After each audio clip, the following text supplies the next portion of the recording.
저는 이렇게 생각나는 게 있으면 적어 두고요. 늘 이제 집사람한테 얘기를 하고 반응이 안 좋으면 빨리 끝내고 반응이 좋으면 또 이제 그 다음 서클에 가서 얘기를 하고 이렇게 하는데요.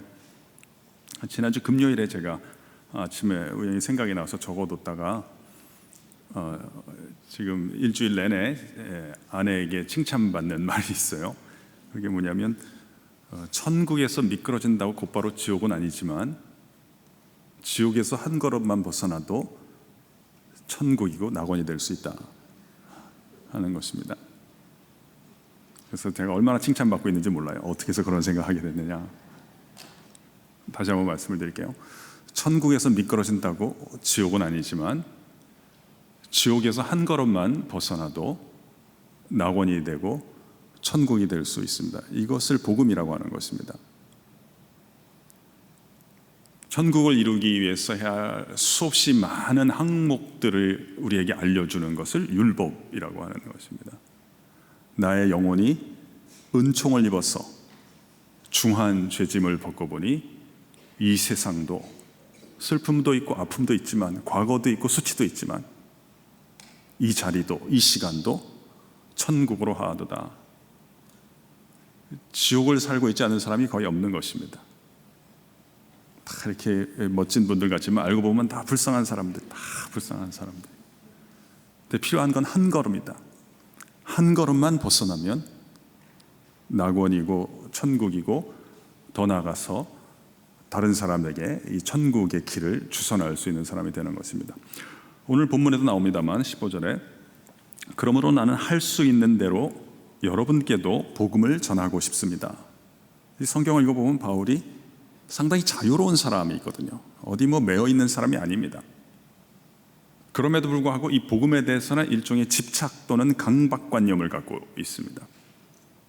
고린도전서 9장 16절에도 보면 만약에 내가 복음을 전하지 않으면 내게 화가 있을 것입니다. 이렇게 편지에 쓰고 있습니다. 그래서 도대체 복음이란 무엇인가?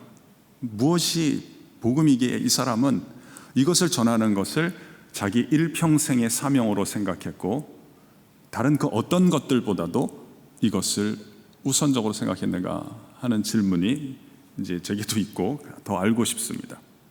그러니까 더 알고 싶다는 것은 정리도 하고 싶지만 그 관계 속에 들어가고 싶습니다. 제가 오늘 앞부분에는 복음에 관한 이야기를 좀 하고 그다음에 본문 간단하게 말씀을 드리도록 하겠습니다. 복음을 나타내는 가장 간결한 구절 가운데 하나는 로마서 5장 6절인데요. 그리스도께서 경건치 않은 자를 위하여 죽으셨도다 하는 것입니다.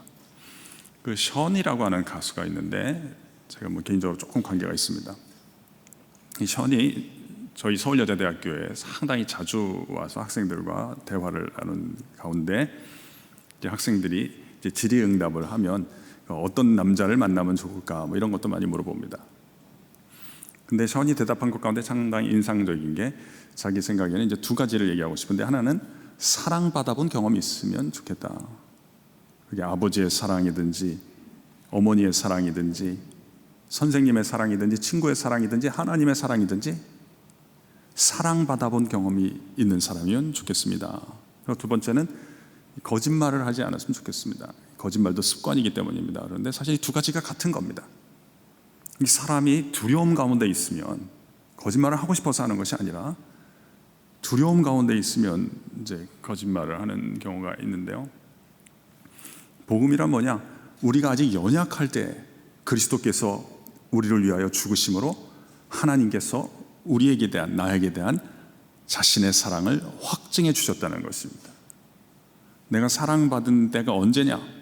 내가 온전하게 됐을 때가 아니라 내가 잘못했을 때, 실패했을 때, 연약할 때 하나님께서 나를 사랑해 주셨다는 것입니다.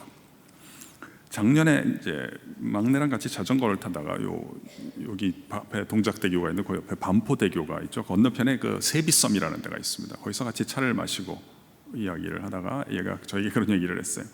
아빠, 그 기독교는 너무 사람을 자꾸 죄인이라고 얘기를 하는데 사람을 너무 낮게 보는 것이 아니냐. 그래서 제가 그런 면도 있는 것 같지만 그래도 다른 면도 있는 거다. 무슨 말이냐. 그래서 너 어렸을 때 알라딘 수건이 기억이 나느냐? 제가 물어봤습니다. 우리 아이가 이제 어렸을 때 좀 큰 수건인데 알라딘이 그려진 수건이 있었습니다. 그 수건을 참 좋아했어요. 어디 바깥에 나가서 자더라도 그 수건을 가져가면 낯선 곳에서도 잘 잤습니다. 기억이 난답니다.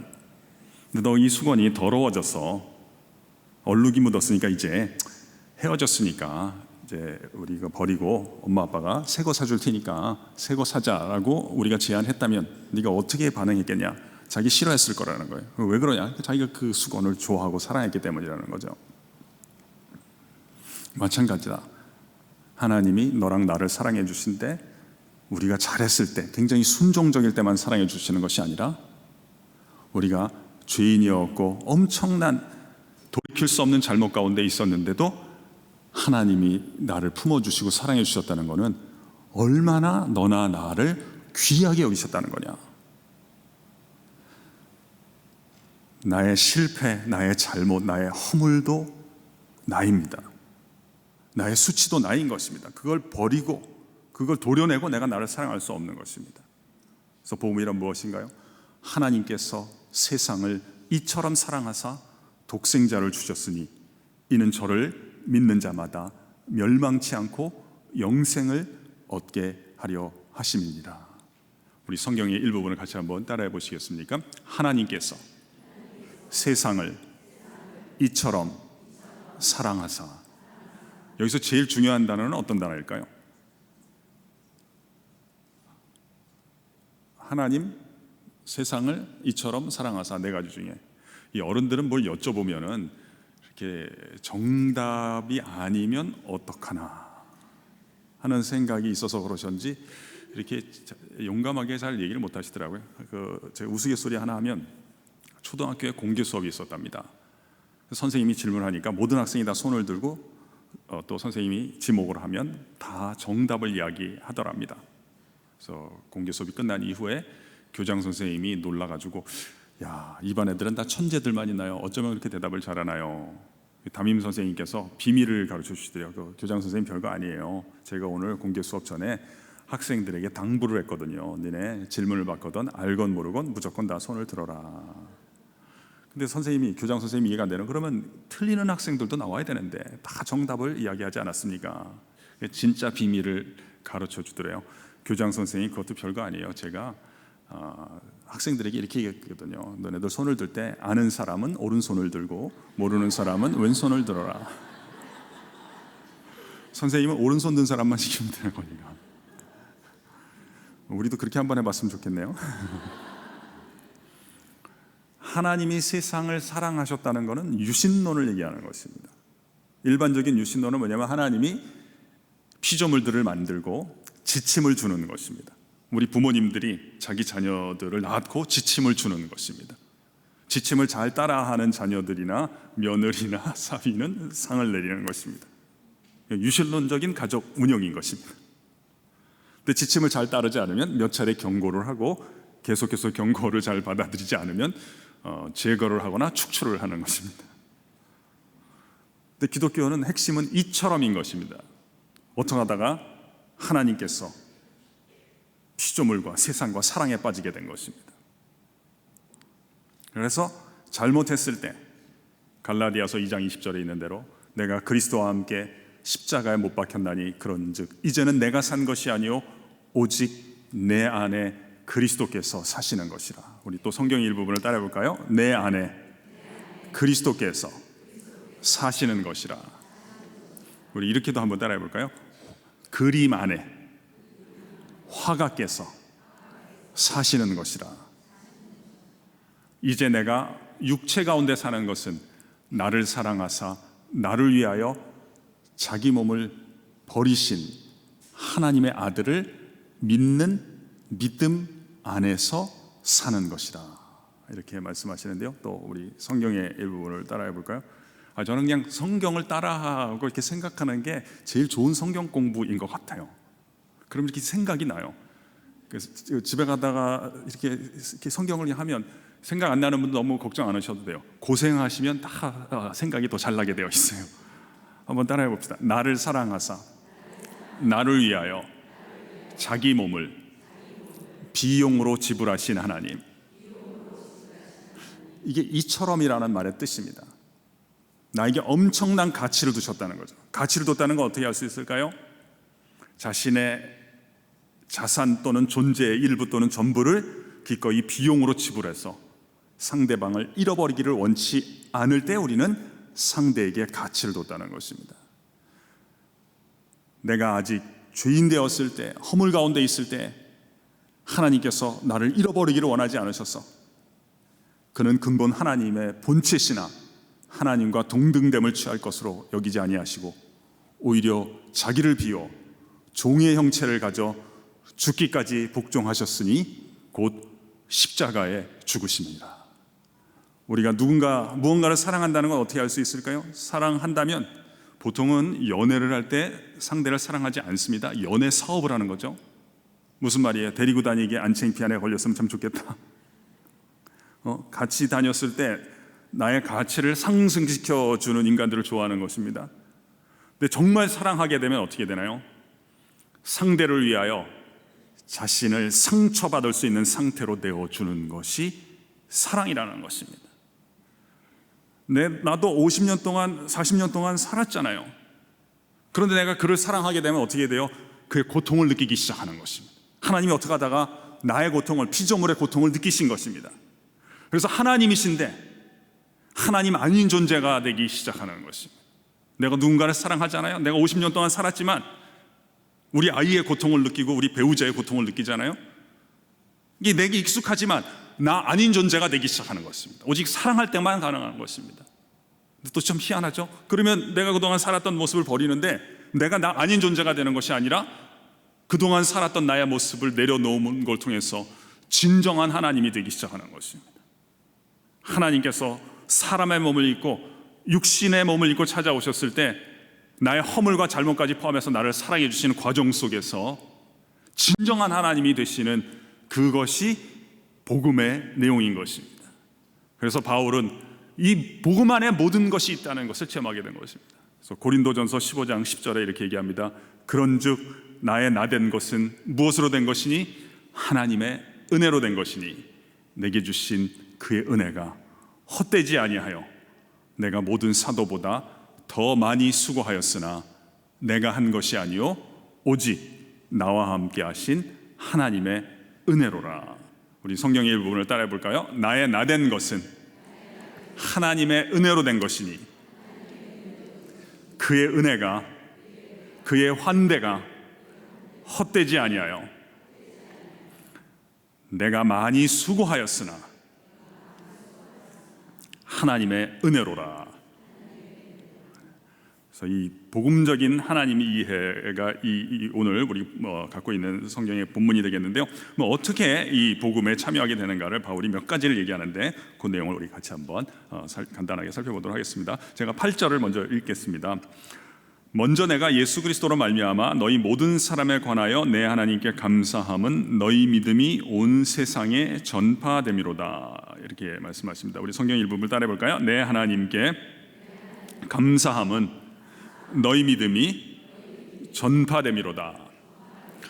첫 번째, 이 복음이 나에게 찾아오는 방식은 믿음을 통해서 찾아오는 것인데요. 히브리서 11장 6절은 이렇게 증언을 하죠.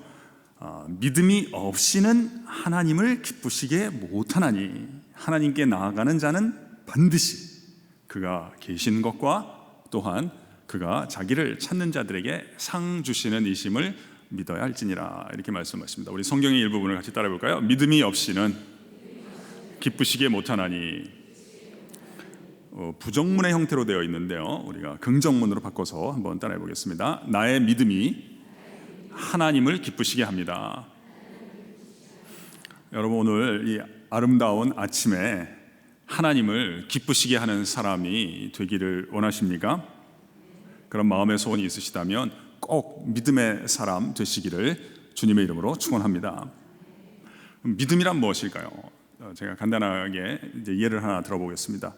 저는 이제 학교에서 경건회를 혹하게 되면 5번 1,400명에게 같은 이야기를 반복을 하게 됩니다. 이 1000명이 넘어가면 적은 숫자는 아닙니다만 저는 이 떠드는 학생들을 잡아내는데 제가 천부적인 재능을 갖고 있습니다. 그랬더니 어떤 학생이 저에게 이런 질문을 하더군요. 교수님, 학생들이 이렇게 많은데 강의하실 때 이게 누가 떠드는지 다 보이나요? 그래서 제가 이제 떠드는 학생을 잡아내는 방법을 가르쳐 준 적이 있는데요. 제가 간혹 잡기는 합니다만 저는 웬만해서는 떠들거나 조는 인간들 잘 쳐다보지 않습니다. 왜냐하면 그런 인간들 보면서 하면 열받아서 계속하기가 어렵습니다. 그래서 여러분 너무 다 잘 들어주시는데요.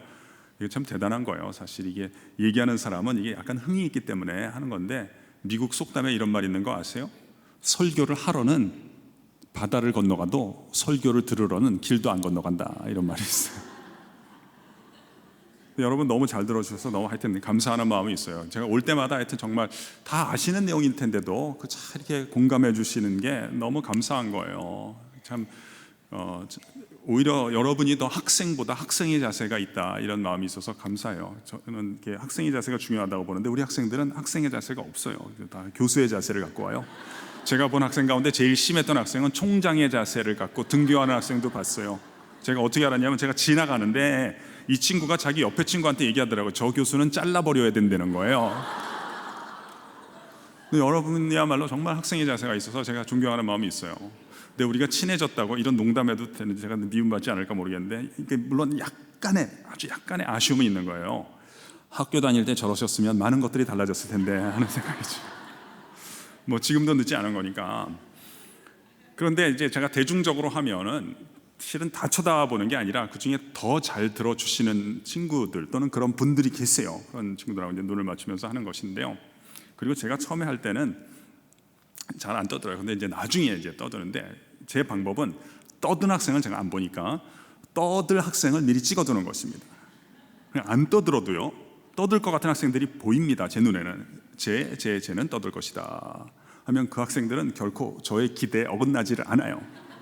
반드시 떠드는데 어떻게 하냐, 이렇게 별로 어렵지 않아요.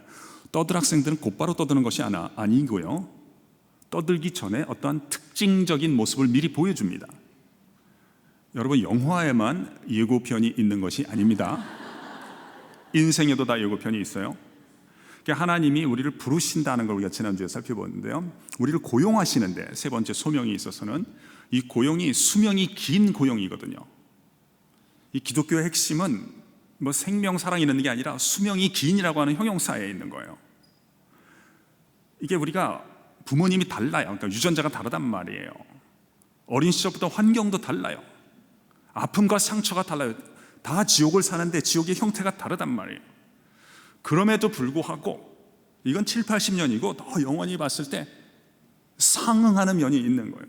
그게 이제 믿음인데 뭐냐, 떠들 학생들은 여러분들처럼, 심지어 저 꼬마까지 여러분들처럼 그 어깨가 저를 향해 있지를 않고, 떠들 학생들은 떠들고자 하는 자기 친구를 향해서 어깨가 싹 비틀어져 있어요. 지금은 안 떠들지만 기회만 생기면 또는 기회를 자기가 만들어서 떠들어요. 제가 이걸 많이 봤어요. 이걸 통해서 알게 됐는데, 야, 인생에서 무엇보다 중요한 것이 있다면 그것은 자세구나. 지금 이 단어 굉장히 중요한 단어입니다. 아무리 큰 아픔이 있고 실패가 있어도 자세만 바뀔 수 있으면 결코 손해본 거라가 아닙니다. 믿음이 무엇이길래 하나님은 다른 그 어떤 것들보다도 지식, 재능, 은사, 능력, 실적, 대단한 어떤 것들보다도 이 믿음을 우선적으로 보실까요?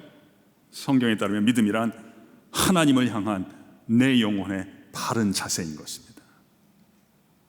우리 적으시는 분들이 혹 계시니까 안 적는 분들은 같이 한번 따라해 볼까요? 믿음이란 하나님을 향한 나의 영혼의 바른 자세입니다. 오늘 아침에라도 그냥 뭐 우울한 마음에 왔어도, 너무너무 힘든 가운데 왔어도, 내가 하나님을 등지고 있기 때문에, 하나님을 향하지 않기 때문에 그렇구나. 하나님을 향해서 자세가 바뀌면, 전향만 하면 이 시간 이 자리가 나의 영혼과 우리 가정이 천국을 향해서 구원받는 시점이 될 줄로 믿습니다. 그래서 이 믿음을 좀 잘 소개를 하고 싶은데요. 참 제가 학교에 있었는지 한 20년이 좀 넘었거든요. 95년부터 있었어요.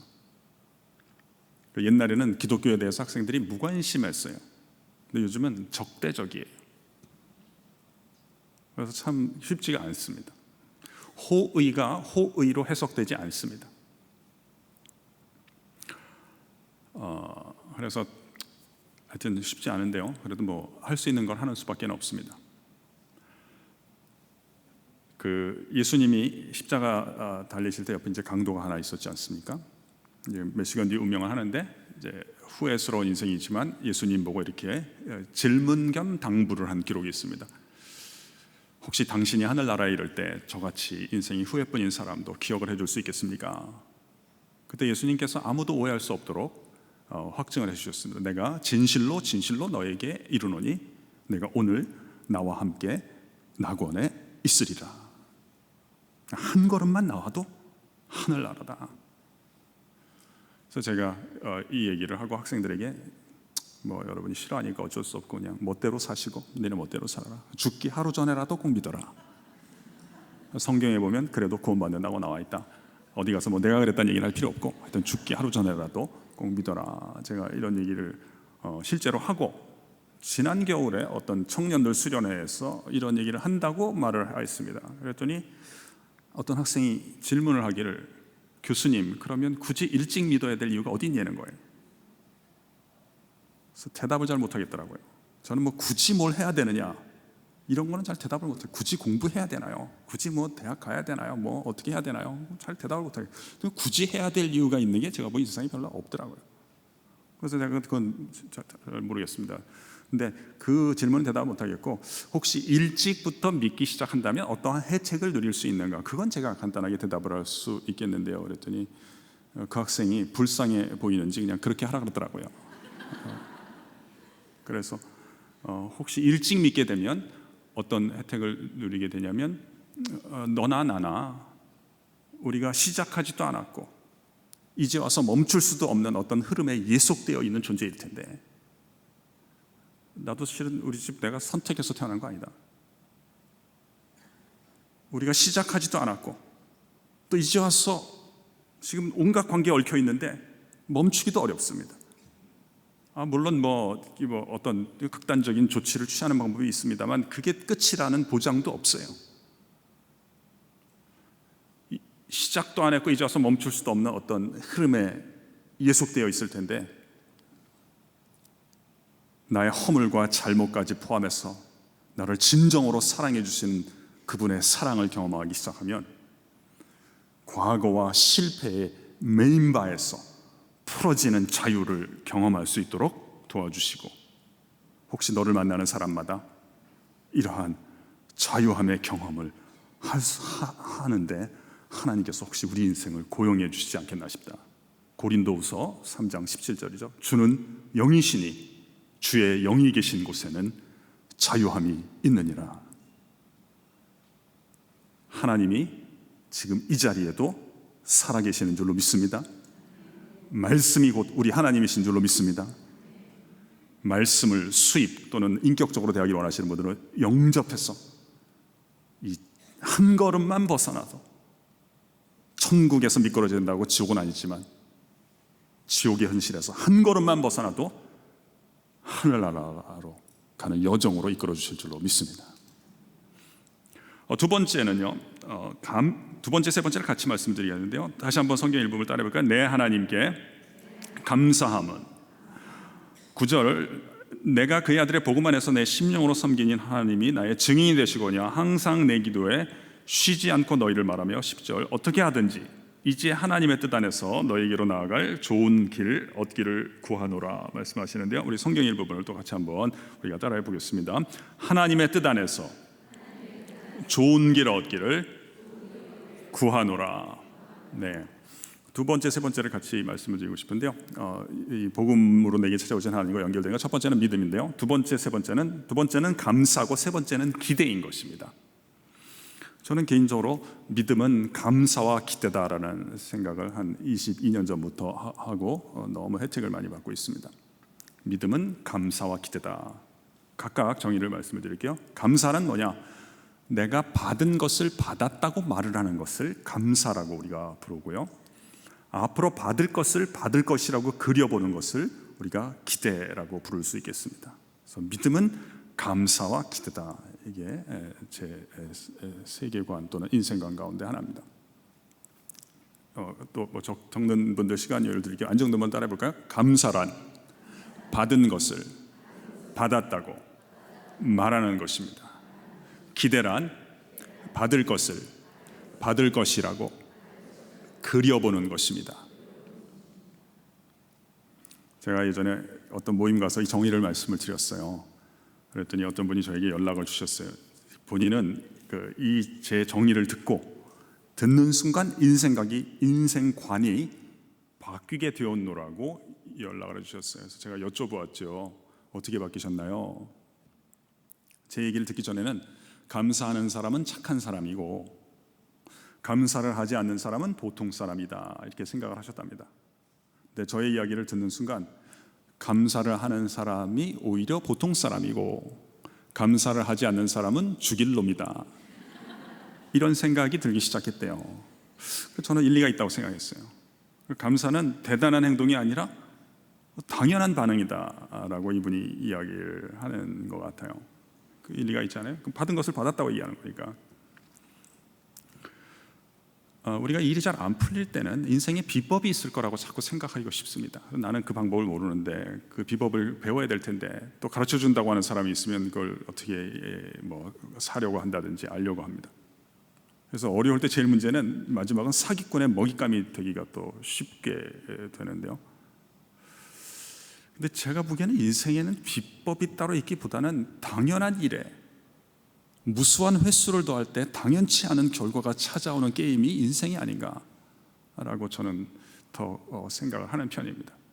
그래서 이 당연한 것들을 몇 개를 잘 찾아서 이렇게 횟수를 더하는 게임을 하는 것이 더 바람직하다고 보는데요. 그 중에 하나가 저는 감사라고 보는데요. 감사는 우리의 인생을 행복하게 복되게 하고, 감사는 우리의 삶을 능력 있게 하며, 감사는 우리의 영혼을 하나님과 많은 사람들에게 두드러지게 해줍니다. 여러분, 행복하게 사시기를 원하시나요? 혹시 그런 마음의 소원이 있으시다면, 우리가 소원이 있는데 결실이 안 되는 건 과정을 무시하는 습관이 있기 때문이라고 했어요. 행복하게 사시기를 원하신다면 감사를 회복하면 집을 나갔던 행복이 귀가할 줄로 믿습니다. 이 설명이 필요한데 시간의 압박이 있으니까 그냥 그런 줄로 알고 믿어주시면 좋겠습니다.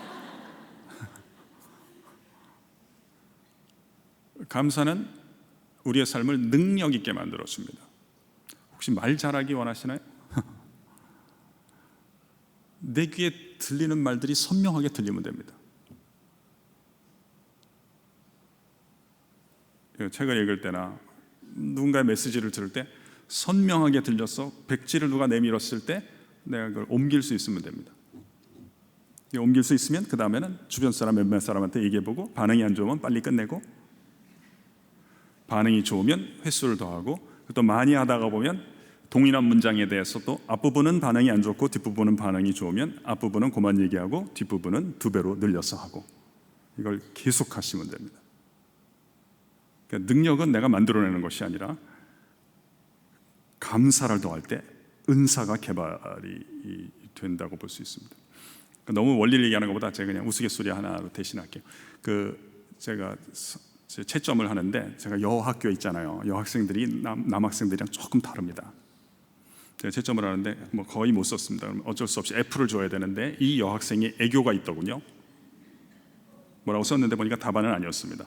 교수님, 제가 한 문제도 못 풀었습니다만 한 학기 동안 열심히 가르쳐 주셔서 너무너무 감사합니다.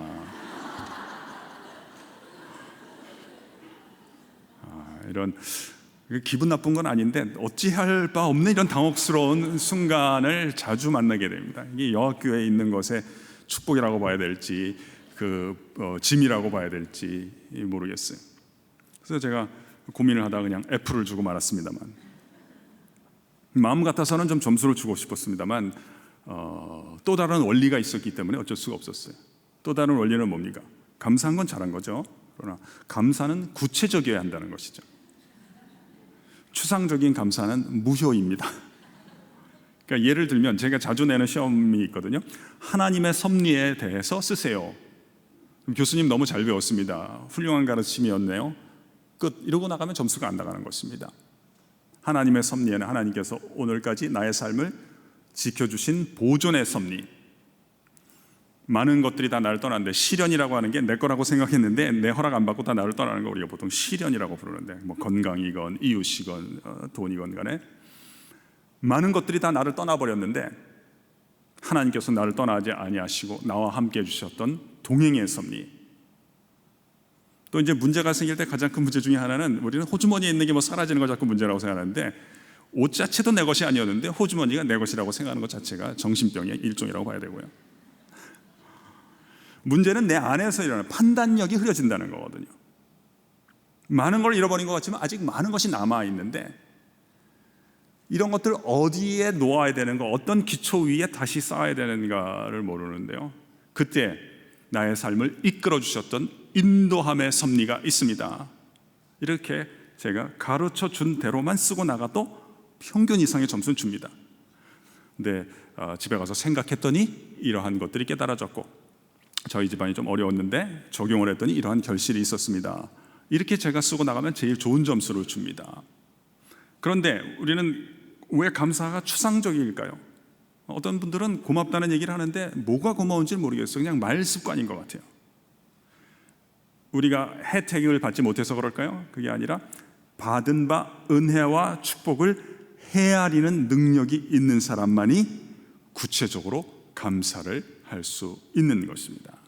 그래서 감사가 구체적일 때 은사도 더해질 줄로 믿습니다. 세 번째는, 감사는 우리의 영혼을 하나님에게, 많은 사람에게 두드러지게 하는데요, 설명은 그냥 약하고 제가 축복해드리고 싶어요. 여러분, 우리 하나님께서 여기 앉아 계신 한 분 한 분 은혜 위에 은혜를 더해 주셔서 일평생 감사할 거리들, 감사할 재료들을 풍성하게 더해 주실 줄로 믿습니다. 하나 더 복을 빌어드리고 싶어요. 감사의 시야도 열어주시면 좋겠어요.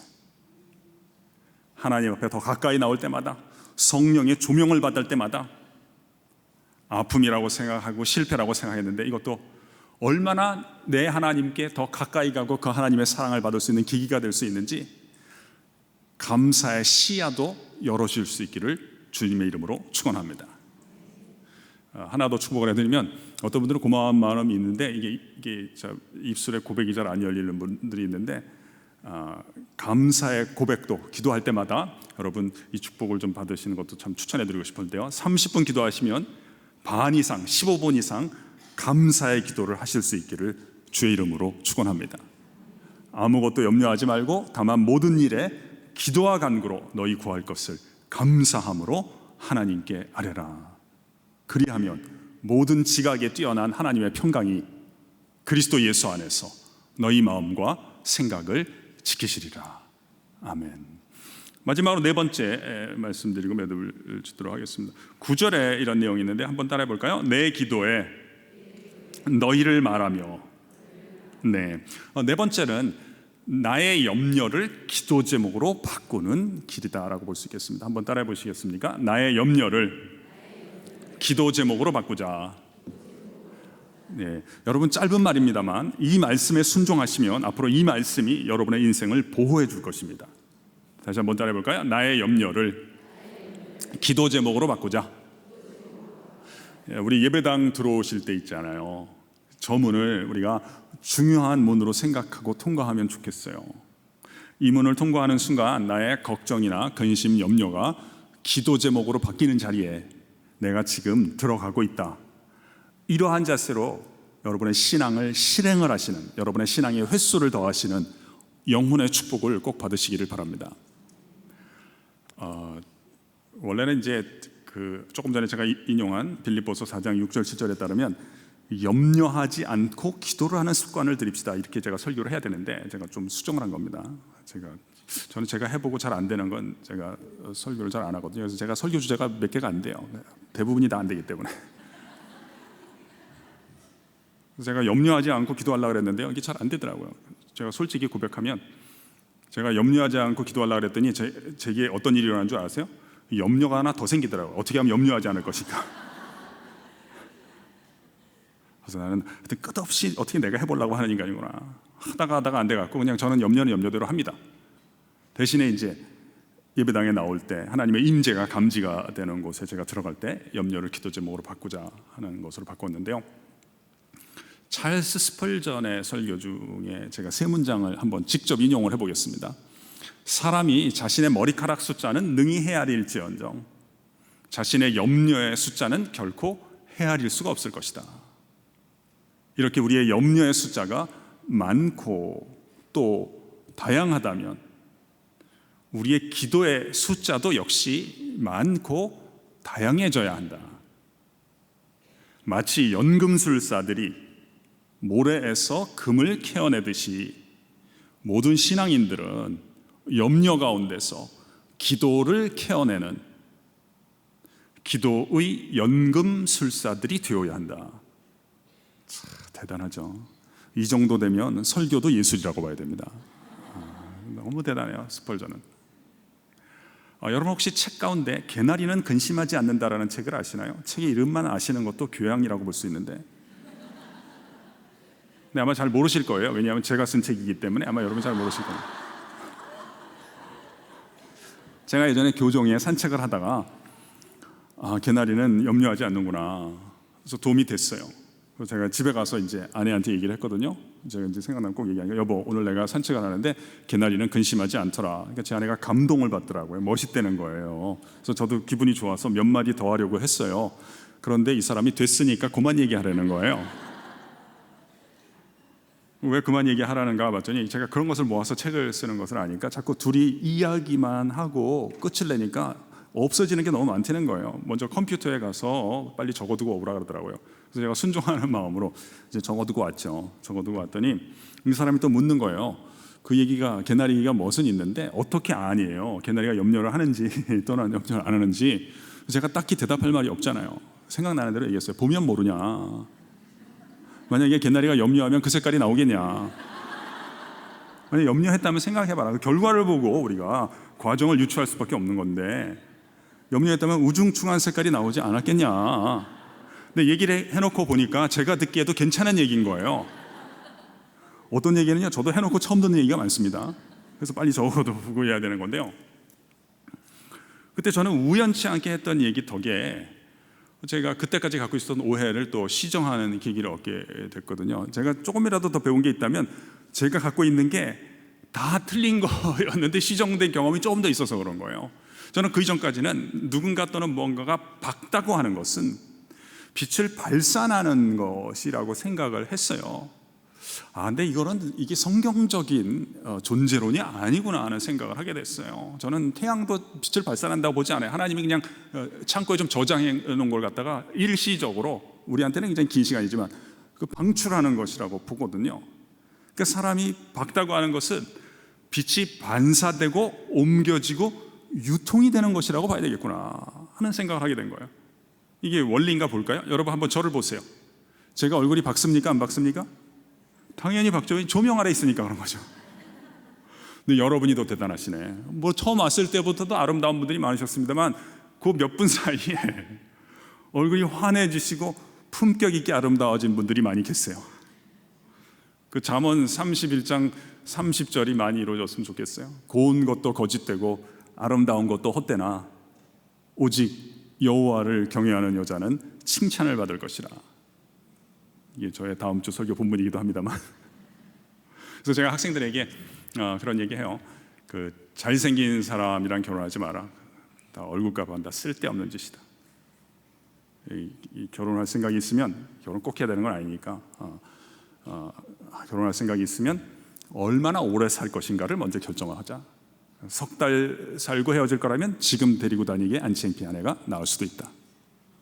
그러나 10년, 20년, 30년 살 생각이 있으면 지금 잘생긴 사람 말고 10년 또는 20년 뒤가 더 멋있게 될 친구들이 있으니까 그런 친구들을 잘 찾아서 결혼하는 것을 추천을 하고 싶습니다. 제가 학생들한테 이런 얘기해요. 그러면 이제 그 다음에 질문이 나옵니다. 이제 문자로 학생들이 질문을 하거든요. 휴대폰으로. 그럼 교수님, 어떤 애들이 10년 뒤가 멋있어질까요? 그때 저 이제 기체적인 아름다움에 고체적 아름다움 전에 선행하는 것이니까 가급적 얼굴이 밝은 사람을 찾아보라 그래요.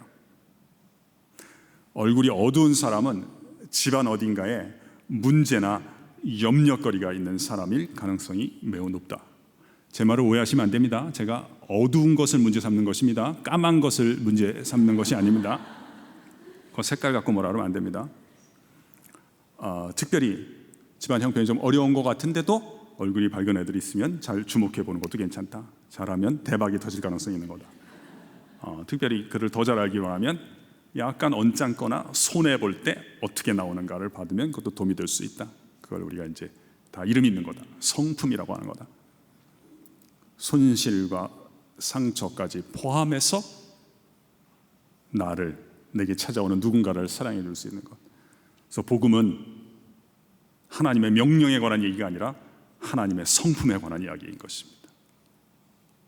그리고 베드로후서 1장 4절에 따르면 하나님은 복음을 통해서 우리한테 행운을 갖다가 여기저기 흩뿌리는 분이 아니라 하나님의 성품에 참여하는 자가 되게 하기 위해서 오늘도 복음 가운데서 우리를 부르시는 줄로 믿습니다.